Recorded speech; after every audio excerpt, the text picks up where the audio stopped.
¿Cómo se dice mírame en inglés? Se dice look at me. Repite conmigo, look at me.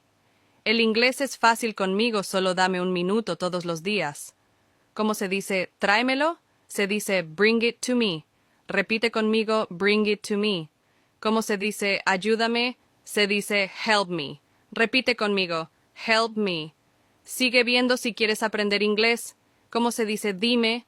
Se dice tell me. Repite conmigo, tell me.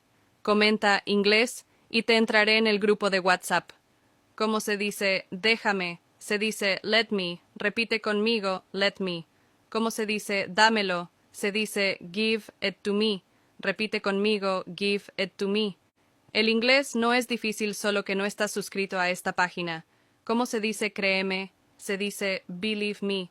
Repite conmigo, believe me. ¿Cómo se dice llámame? Se dice call me.